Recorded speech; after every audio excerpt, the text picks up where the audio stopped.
Young Americans are choosing to end their own lives in record numbers according to recent studies. They are victims of economic and sociological factors that have particularly signaled them out.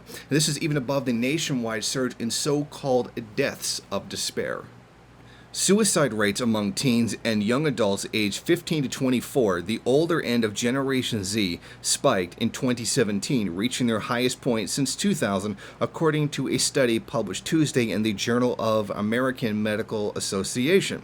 They've risen 51% in the past 10 years, buoyed by rising rates of anxiety and depression, along with social media and drug use. And figures may be even higher since some of the intentional overdoses are not counted as suicides.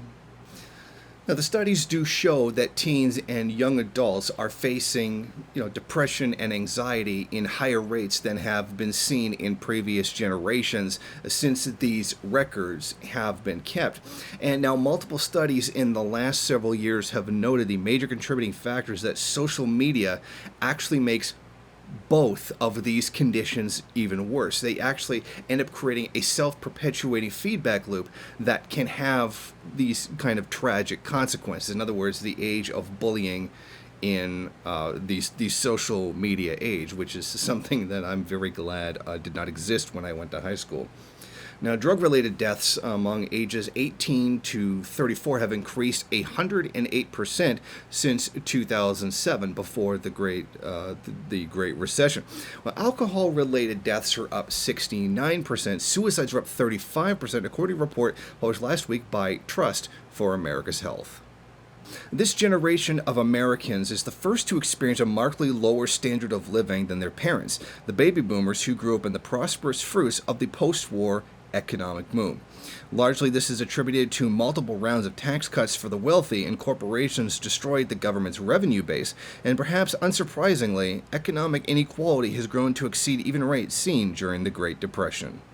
It's very clear here that the very nature of capitalism itself, the alienation that occurs as a result of the breaking down of human relations into commodity interactions or monetary exchanges, an exchange of products rather than an interaction between people, see Marx's theory of alienation, etc., is now reaching a higher phase. As capitalism continues to develop and even enters into its late stage, we see that the results of that commodification of human interaction reaching even higher levels.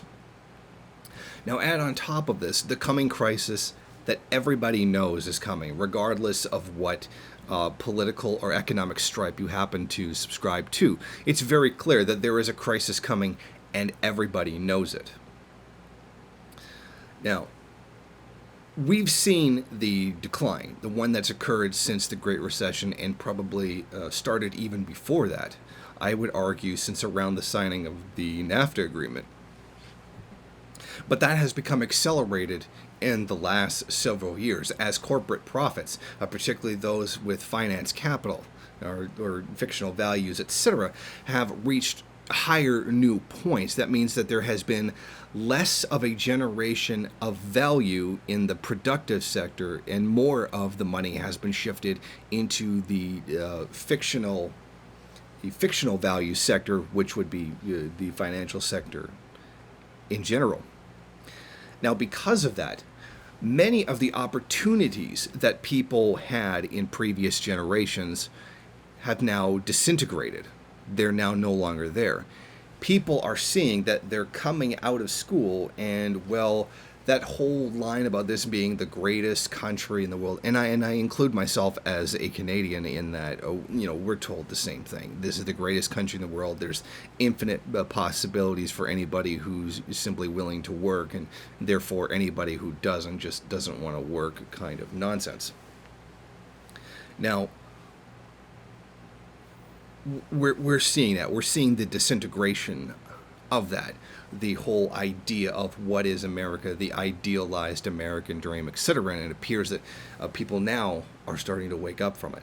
And this is having disastrous social consequences for younger generations who no doubt see that essentially, let's be honest, there really isn't a future at this point, unless things take some kind of drastic turn, which I sincerely doubt that they will. So we can definitely see that this situation is very likely going to get worse in the very near future.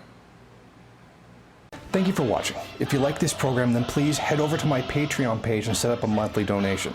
It's your donations that keep this program running. Also, if you would like, please rate, comment, subscribe, and share in various social media.